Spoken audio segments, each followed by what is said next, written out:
अपनी अपनी पार्टियों के केवल गुलाम बने रहेंगे या समाज के हक अधिकार के मुद्दों को अपनी पार्टी में, विधानसभाओं में, संसद के अंदर उठाएंगे या नहीं उठाएंगे?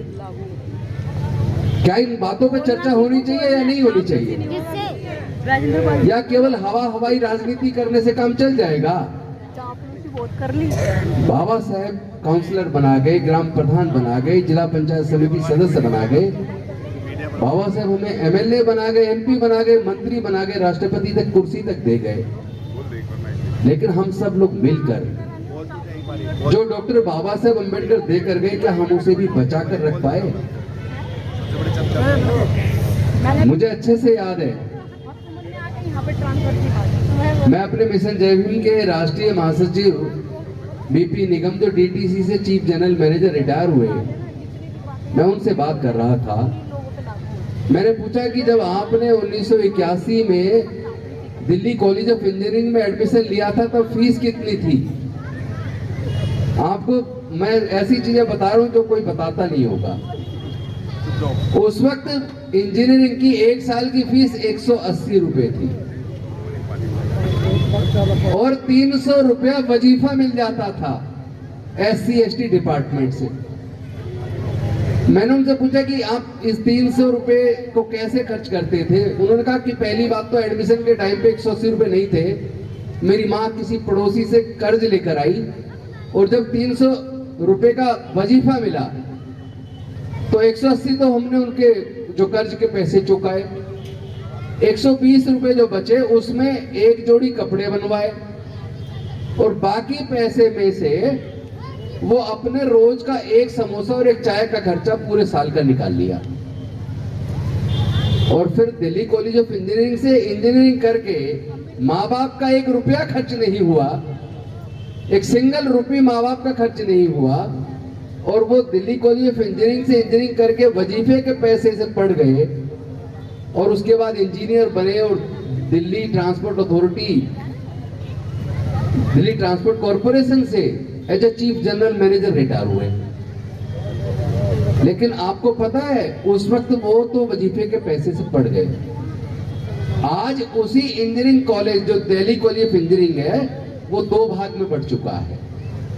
दिल्ली सरकार का कॉलेज है, एक का नाम है दिल्ली टेक्निकल यूनिवर्सिटी जो साबा डेरी के पास है, बादली से आगे, और दूसरा जो है Netaji Subhash institute of technology जो द्वारका के अंदर है। वहां अगर आज आपका बच्चा इंजीनियरिंग में एडमिशन लेना चाहता है तो पहले तो उसको 3 से 4 लाख रुपया कोचिंग के ऊपर खर्च करना पड़ेगा। उसके बाद वो बच्चा बहुत काबिल मेहनत करता है और वो एंट्रेंस एग्जाम पास कर लेता है, उसको एडमिशन ऑफर होता है। तो पता आज फीस कितनी? 1 साल की, 1 साल की फीस 2.5 लाख रुपया से ज्यादा है। उसके पास 2.5 लाख रुपए देने को नहीं है। 99% SC/ST के पास अपने बच्चे को इंजीनियरिंग की डिग्री कराने के लिए एडमिशन में फीस जमा करने के लिए 2.5 लाख रुपया नहीं है। 1% लोगों के पास है। वो 1% लोग वो हैं जो या तो नौकरी में कहीं अच्छी जगह आ गए या उन्होंने कोई किराए का साधन कर लिया या कोई बिजनेस कर लिया और वो स्थापित अपना इतना कर लिया कि उनकी इनकम ठीक ठाक हो रही है। तो वो लोग केवल 1% की श्रेणी में आते हैं, वो फीस जमा कर पाएंगे। लेकिन केवल फीस से काम चलने वाला नहीं है। फीस के बाद हॉस्टल का खर्चा, खाने का खर्चा, ट्रांसपोर्ट का खर्चा, बाकी सारे खर्चे जब जोड़ेंगे तो आपको पता चलेगा 1 साल में कम से कम 3.5 लाख रुपया चाहिए। और डिग्री कितने साल की है? डिग्री है 4 साल की। इसका मतलब केवल एक डिग्री कराने के लिए अगर एंट्रेंस एग्जाम का कोचिंग का खर्चा जोड़ लें तो लगभग 20 लाख रुपया आपको अपने बच्चे को केवल इंजीनियरिंग की डिग्री कराने के लिए चाहिए। नौकरी की बात तो मैं कर ही नहीं रहा हूं, केवल डिग्री हासिल करने की बात कर रहा हूं।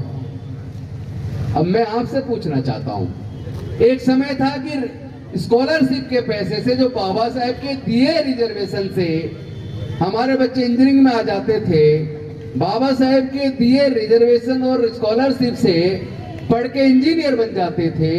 बाबा साहेब के दिए रिजर्वेशन से नौकरी में आके इंजीनियर बन जाते थे और तरक्की करके वो कहां से कहां पहुंच जाते थे। लेकिन क्या आज आप बताइए, क्या जिसके माँ बाप की इनकम साल की अगर 8-7 लाख रुपए से कम है या 5 लाख रुपए से कम है एक साल की, 5 लाख से कम का मतलब जानते हैं आप, 12 चौक 48 यानी 40,000 से कुछ ही ज्यादा सैलरी है जिसकी, वो आदमी जिसकी सैलरी 40-42 हजार रुपया महीना है, वो कभी भी कितनी कोशिश कर ले अपने बच्चे को किसी सरकारी इंजीनियरिंग कॉलेज से भी इंजीनियरिंग की डिग्री नहीं करा सकता, क्योंकि उस 40-42 हजार में कितना पैसा बचा लेगा घर का खर्च निकालकर। इसका मैं ये बात क्यों कर रहा हूं, इसलिए कर रहा हूं कि हम लोग अक्सर साल में ये जयंती के प्रोग्राम मना लेते हैं, या बीच बीच में कोई प्रोग्राम हो गया, या चुनाव में हम लोग रात दिन किसी के लिए रात दिन मेहनत भी करते हैं, जिताते भी है, सब कुछ करते हैं। लेकिन क्या केवल इतने करने से काम चल जाएगा? जो आपको इतनी कुर्बानी के बाद डॉक्टर बाबा साहेब अम्बेडकर जी ने अपनी जवान पत्नी को खोया 35-36 साल की उम्र में, अपने 5 में से 4 बच्चों को गंवाया, अपना पूरा जीवन जलाकर तब कहीं हमारे लिए रास्ते बनाया। लेकिन जो रास्ता बनाया था, क्या वो रास्ता आज भी है? वो रास्ता बंद हो चुका है। आज हमारे लोग पैसे के अभाव में पढ़ाई छोड़ने को मजबूर हैं। ये तो मैं केवल इंजीनियरिंग की बता रहा हूं। अगर किसी का, आप में से किसी का बच्चा किसी वजह से मेहनत मशक्कत करके IIM में क्वालिफाई कर ले, IIM जो सरकारी कॉलेज है MBA के लिए, आपको पता 2 साल की डिग्री करने के लिए केवल 44 लाख तो केवल फीस है। बाकी हॉस्टल का खर्चा, बाकी खर्चे जोड़ लें तो क्या आप, मैं कह रहा हूं 99.9% SC/ST के लोग क्या IIM अपने बच्चे को करा सकते हैं? मतलब बच्चा तो आपका काबिल है, मेहनती है, प्रतिभाशाली है, लेकिन उसमें पैसा नहीं है पढ़ने के लिए, तो पढ़ाई छूटेगी उसकी। और जो नौकरियों में हमारे लोग आ जाते थे, बहुत बड़ी मात्रा में लोग पोस्टल डिपार्टमेंट में आते थे, टेलीकॉम डिपार्टमेंट में आते थे, रेलवेज में आते थे, बैंकिंग में आते थे, इंश्योरेंस कंपनीज के अंदर आते थे। आज ये सारे विभाग, लगभग सारे जो मैंने बोले, Indian railway, telecom and postal department, और उसके साथ बैंक, इंश्योरेंस कंपनियां, मतलब जहां लाखों की मात्रा में वैकेंसी निकलती थी, वो सारे विभाग अब केंद्र सरकारों ने बेच दिए। तो आपके बच्चों की लाखों नौकरियां तो गई, पढ़ाई महंगी करके पढ़ाई छीन ली, सारी सार्वजनिक उपक्रम कंपनियां बेचकर नौकरियां छीन ली। तो सवाल पैदा यह होता है कि हम जो थोड़ा बहुत तरक्की कर पाए, वो तरक्की किस वजह से कर पाए? एक तो ये सवाल है। और दूसरा सवाल ये कि अगर हम 3000 साल के आसपास तक गुलाम रहे, हम लोग तरक्की नहीं कर पाए, पढ़ लिख नहीं पाए, बदहाली का जीवन हजारों साल तक जिया, तो उसके कारण क्या थे? तो 2 सवाल तो ये है।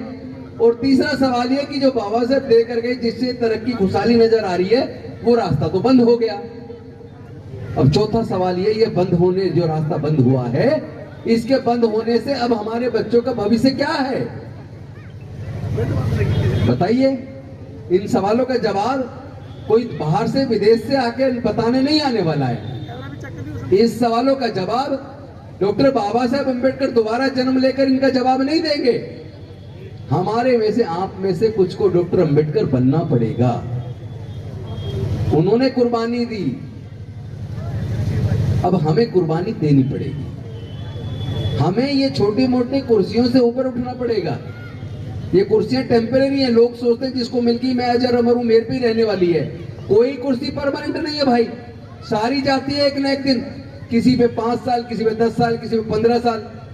बल्कि इतना बड़ा एग्जाम्पल हमारे लोगों के पूरे देश के सामने है, जो मरते दम तक कुर्सी पे रहा, रामविलास पासवान, नीचे जमी ऊपर आसमान, पासवान ही पासवान। मैं उस घर में दीपक जलाने चला हूं जहां सदियों से अंधेरा था, तो वो दीपक तो जला नहीं पाए सदियों का अंधेरा मिटाने के लिए, घर में चिराग जरूर जला दिया।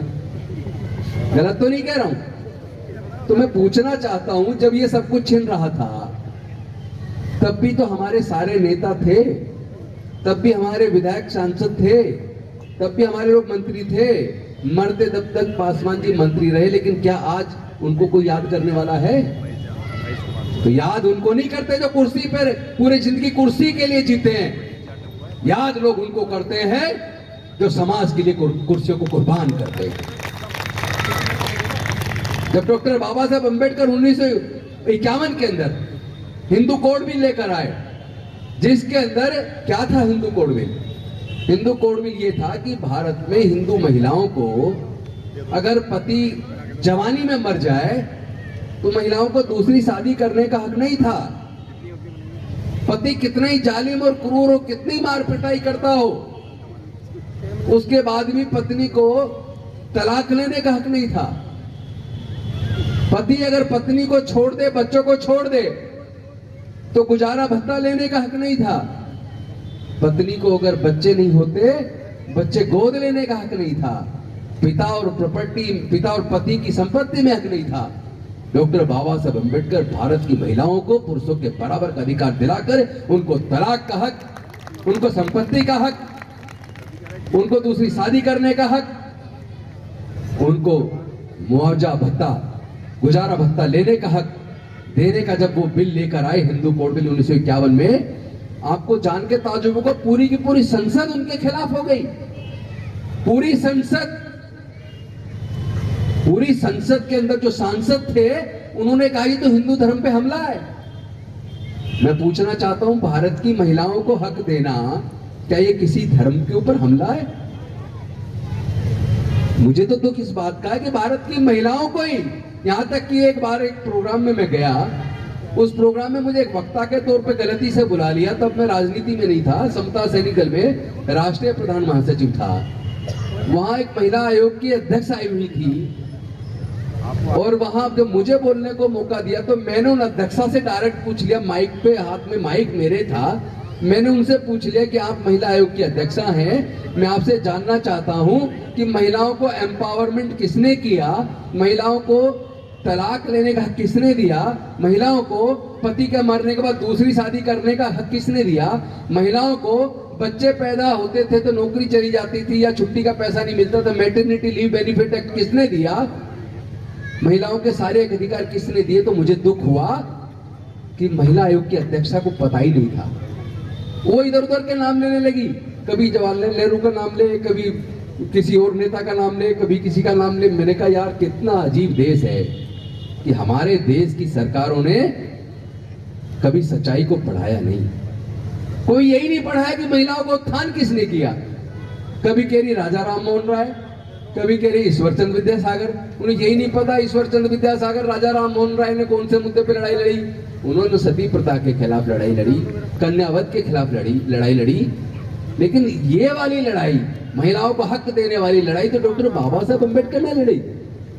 और जब उनकी उस लड़ाई में पूरा संसद खिलाफ हो गया तो डॉक्टर बाबा साहब अम्बेडकर ने कहा कि अगर मैं अपनी देश की महिलाओं को सम्मान और स्वाभिमान का जीवन और पूरा हक अधिकार नहीं दिला सकता तो मुझे इस देश का कानून मंत्री रहने का कोई हक नहीं है। उन्होंने रिजाइन किया। इसीलिए क्योंकि उन्होंने पूरा जीवन जलाया, पूरा जीवन समाज के लिए दिया, पूरे जीवन में जो भी कुछ किया केवल और केवल समाज के लिए किया, अपने बच्चे पत्नी तक खो दी। इसीलिए डॉक्टर बाबा साहब अम्बेडकर को भारत में नहीं पूरे दुनिया के अंदर वो अजर अमर हो गए। पूरे दुनिया में उनके सबसे ज्यादा मूर्तियां पूरी दुनिया में बुद्ध की हैं और दूसरे नंबर पे सबसे ज्यादा मूर्तियां डॉक्टर बाबा साहब अम्बेडकर की हैं। अगर उन्होंने कुर्बानी नहीं दी होती, अगर वो केवल मंत्री बने होते तो शायद आप और हम मिलकर यहाँ आज उनकी जयंती नहीं मना रहे होते। हम जयंती इसलिए नहीं मनाते कि बाबा साहब ने संविधान लिखा या बाबा साहब जी ने महिलाओं के अधिकार की बात की या उन्होंने मजदूरों को हक दिलवाया। हम उनको इसलिए मानते हैं उन्होंने इस देश के तमाम दलित, पिछड़े, आदिवासी, वंचित समाज को हजारों साल की गुलामी से आजादी दिलाई और उस आजादी दिलाने के लिए अपने 4 बच्चे और पत्नी को खोया, अपना पूरा जीवन चलाया। ये कोई छोटी बात नहीं है। कुर्सी मिल जाना, मंत्री बन जाना, ये कोई बड़ी बात नहीं है। चूंकि बाबा साहब दे गए, जिस दिन रिजर्वेशन खत्म हो जाए उस दिन देख लेना, नौकरियां खत्म हो गई ना, तो कहां मिल रही हैं? आप अब से 40 साल 50 साल पहले देखो, किसी भी बस्ती में देख लो, जितने शहर होते थे, दिल्ली की किसी बस्ती में देख लो, हर घर में कम से कम एक और कई में तो 3-3 4-4 5-5 सरकारी नौकर होते थे। आज पूरी बस्ती में ढूंढ लो, एक साल में कितने लड़कों की सरकारी नौकरी लगी, एक साल में नहीं 5 साल में कितने की लगी, उसको भी देखोगे तो आप ढूंढना पड़ेगा किसका बच्चा सरकारी नौकर लगा है। सही कह रहा हूं गलत कह रहा हूं? तो नौकरियां खत्म। नौकरी से ही तो हम तरक्की थोड़ी बहुत कर पाए। हम लोग के पास खेत की जमीन नहीं है, हम लोग व्यापारी भी नहीं बन पाए, हम लोग संपत्ति के मालिक नहीं। क्यों नहीं है? यह भी सवाल पैदा होता है कि क्या जल जंगल जमीन कोई अपनी मां के पेट से लेकर पैदा हुआ है क्या? एक आदमी हजारों एकड़ जमीन का मालिक है। कोई उससे पूछे क्या तेरी मां जब तुझे पैदा किया तो तुम मां के पेट से लेके जमीन पैदा हुआ था क्या? तुम मालिक क्यों हो, हम क्यों नहीं है? इसका जवाब है मनुस्मृति। क्योंकि मनुस्मृति के अंदर देश के अछूतों और शूद्रों को ना तो संपत्ति का हक था, ना पढ़ने का हक था, ना व्यापार करने का हक था। तो जब हक नहीं था, इसलिए संपत्ति के मालिक नहीं बन पाए, जमीन के मालिक नहीं बन पाए, व्यापारी नहीं बन पाए। इसीलिए एक रेफरेंस मैं यहां देना चाहता हूं। जब भारत आजाद होने वाला था, इस बात पे चर्चा हुई है, भारत आजाद होने वाला है, हमें अपनी सरकार चुननी है, वोट का अधिकार किसको मिलना चाहिए? तो संविधान सभा के सदस्यों ने 3 श्रेणी के लोगों को वोट का अधिकार देने की बात कही। 3 श्रेणी। पहली श्रेणी, जो लोग इनकम टैक्स पे करते हैं उनको वोट का अधिकार होना चाहिए। दूसरी श्रेणी, जो ग्रेजुएट हैं उनको वोट का अधिकार होना चाहिए। और तीसरी श्रेणी, जो बड़े जमींदार हैं उनको वोट का अधिकार होना चाहिए। तो डॉक्टर बाबा साहब अम्बेडकर जी ने सोचा कि मनुस्मृति के चलते हमारे लोगों को पढ़ने लिखने का अधिकार नहीं था, इसलिए हमारे लोग ग्रेजुएट नहीं बन पाए। हमारे लोगों को व्यापार करने का अधिकार नहीं था, इसलिए हमारे लोग व्यापारी नहीं बन पाए, तो इनकम टैक्स पे भी नहीं बन पाए। हमारे लोगों को संपत्ति का अधिकार नहीं था, इसलिए हमारे लोग खेत की जमीन के भी मालिक नहीं बन पाए। इसका मतलब ये संविधान सभा के सदस्य और महिलाओं को भी पढ़ने का, संपत्ति का, व्यापार का हक नहीं था। इसका मतलब इस देश के ये संविधान सभा के सदस्य 95% लोगों को तो वोट का अधिकार ही नहीं देना चाहते। अब आप खुद अपने आप से सवाल कर लो, अगर डॉक्टर बाबा साहब अम्बेडकर चुप रह जाते और संविधान सभा की उस बात को मान लेते, उन 3 शर्तों को मान लेते, तो ईमानदारी से बताइए, क्या कोई सांसद विधायक कभी आपके घर पे आता क्या? क्या आपकी खलिया खरंजे बनती क्या? आपके लिए अस्पताल स्कूल बनते क्या? कोई बनाने वाला नहीं था। भला हुए डॉक्टर बाबा साहब अम्बेडकर जी का, जो संविधान सभा के सामने अड़ गए और उन्होंने कहा कि भारत में रहने वाले सभी लोगों को, अमीर हो या गरीब हो, अनपढ़ हो या पढ़ा लिखा हो, मजदूर हो या किसान हो, स्त्री हो या पुरुष हो, सबको बराबर का अधिकार मिलेगा। One man one vote. हर व्यक्ति का 1 वोट और सबकी वोट की कीमत बराबर। उसी वोट की वजह से आज बड़े से बड़ा नेता चाहे 5 साल गायब हो जाए जीतने के बाद, लेकिन चुनाव के टाइम पे हाथ जोड़कर हमारी झोपड़ी में वोट मांगने आता है। तो ये बातें हमें समझ आनी चाहिए कि जो कुछ बाबा साहब अकेले दे गए वो सब लगभग छीन चुका है। 70% छीन चुका है, 30% बचा है। और जिस तरह हमारे लोग केवल और केवल गुलामी कर रहे हैं, राजनीतिक लोग, वो अपने समाज के मुद्दों को उठाता ही नहीं है। उन्हें डर लगा रहता है हमारा टिकट कट जाएगा। अरे भाई, कौन टिकट काट देगा तुम्हारा? अपनी ताकत को पहचानो। टिकट काटने वालों का टिकट तो तुम काट सकते हो, ये ताकत तुम्हारे अंदर है। अभी देख लो, जो वोट डालने जाते हैं, कौन जाते हैं? सबसे ज्यादा वोट दलित, आदिवासी, मुस्लिम, पिछड़े वर्ग के लोग जाते हैं। और जो जिनके पास संसाधन ज्यादा है, जो संपत्तियों के मालिक हैं, व्यापारी हैं, बड़े बड़े अफसर हैं, उनमें बहुत बड़ी मात्रा में लोग वोट डालने ही नहीं जाते। जैसे अभी यूपी का जो चुनाव हुआ कल दूसरे चरण का, उसमें 54.37% वोट पड़ा। आधे लोगों ने वोट ही नहीं डाला, जबकि ये सच्चाई है हमारा आदमी लाइन में कई कई घंटे लग के भी वोट डालता है। तो फिर चुन कौन रहा है सरकारों को? सरकारों को हम चुन रहे हैं। जो लोग सरकारों को चुन रहे हैं वो उसी सरकार के आगे हाथ जोड़ के खड़े कि अभी ये दे दो वो दे दो। हाथ फैलाने की जरूरत नहीं है, गर्दन पकड़ने की जरूरत है। तो ये ताकत हमारे अंदर है। डॉक्टर बाबा साहब अम्बेडकर ने कभी भीख नहीं मांगी, किसी से कुछ मांगा नहीं, लड़के हासिल किया। संख्या आपकी ज्यादा, बिहार की जाति जनगणना ने यह बात तो साबित कर दिया कि स्वर्ण जाति के लोग केवल 10 से 12% है, लेकिन पूरे देश के संसाधनों में उसी 10-12% का 90% पे कब्जा है। इसीलिए जगदेव बाबू कुशवाहा जी ने कहा था, 100 में 90 शोषित हैं, शोषितों ने ललकारा है, धन धरती और राजपाट में 90 भाग हमारा है। भाषण देते हुए गोली मारी थी उनको पुलिस ने, पता आप लोग को? जगदेव बाबू कुशवाहा जब भाषण दे रहे थे बिहार के अंदर, भाषण देते हुए को पुलिस ने गोली से मार दिया। इस देश में न्याय की लड़ाई लड़ने वाले लोग या तो मारे जाते हैं या कुर्बान कर दिए जाते हैं, और कुर्बान होने वाले लोग ही इतिहास लिखते हैं। हमारे भी बहुत सारे साथी नेता लोग बैठे हैं यहाँ, मैं इनको भी आह्वान करना चाहता हूं, अपने साथियों को। मेरे ही भाई बहन है, कोई बड़े हैं कोई छोटे। अमरीश गौतम जी थोड़े से बड़े हैं और ये बाकी 3 हमारे बैठे ही हैं, हमसे थोड़े छोटे हैं। मैं इनसे भी आह्वान कर रहा हूं, सरकारों को हम और आप बनाते और गिराते हैं, किसी के सामने झुकने की जरूरत नहीं है। इस समाज को किसी को गिरवी रखने की जरूरत नहीं है। लड़ो, लड़के जीतना सीखो। हम ही लोग तो बनाते हैं भाई। अपनी ताकत को पहचानो। आपकी ताकत हाथी जैसी है, लेकिन दिक्कत यह कान बड़े बड़े, उसे लगता है भाई जो कान के आगे आगे गई, पीछे तो कुछ है ही नहीं। अरे पीछे इतना लंबा चौड़ा हिसाब किताब है भाई। अपनी ताकत को पहचानो। हम उखाड़ के फेंक सकते हैं उन ताकतों को जो हमारे हक अधिकार का अतिक्रमण करते हैं। हमें झुकने की जरूरत नहीं है, डरने की जरूरत नहीं है। और दूसरी बात, अगर आप अपने हक के लिए भी नहीं बोल पाए तो आपका होना ही बेकार है, आपका तो जन्म ही बेकार है। आपको तो मां की गोद में मर जाना चाहिए था। समाज का सब कुछ छीन रहा है यार, हम लोग चुपचाप है केवल अपनी कुर्सी बचाने के चक्कर में। कम से कम अपने हक की बात तो करें या ना करें। आप ही लोग बताओ, माताएं बहनें बताओ, क्या हमारे सांसदों को, विधायकों को, काउंसलर्स को, ग्राम प्रधान को, इनको अब जब वो जीत के जाते हैं तो समाज के लिए जाते हैं ना। रिजर्व सीट से लड़ने का मतलब समाज को प्रतिनिधित्व दे रहे हैं ना। तो जब समाज की रिजर्व सीट से जीत के जा रहे हैं, समाज का प्रतिनिधित्व कर रहे हैं, तो फिर समाज के सच्चे प्रतिनिधि तो बनो, धोखा तो मत दो।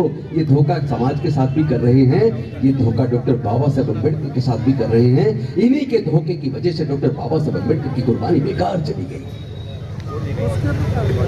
अगर उन्हें पता होता कि मेरे आने वाले समाज के नेता ऐसे होंगे, तो अपने 4 बच्चों को ना गंवाते, अपनी पत्नियों को ना गंवाते। वो जो विदेश से पढ़ गए अपने परिवार के लिए काम करते, उनको तो वो तो अरबोपति बन जाते। उनको तो अमेरिका में नौकरी मिल रही थी। आज भी लोग विदेश जा रहे हैं भारत से और वहीं पे जाकर नौकरी में लग जाते हैं, वापस नहीं आते। ज्यादातर जितने लोग विदेश गए पढ़ने के लिए, यकीन मानिए 90% वापस नहीं आए। तो अगर पैसे का लालच होता तो डॉक्टर बाबा साहब अम्बेडकर जब बुद्ध बने, बुद्ध बनने से पहले उनको इस्लाम कबूल करने के लिए, ईसाई धर्म कबूल करने के लिए, सिख धर्म कबूल करने के लिए अरबों खरबों का ऑफर हुआ।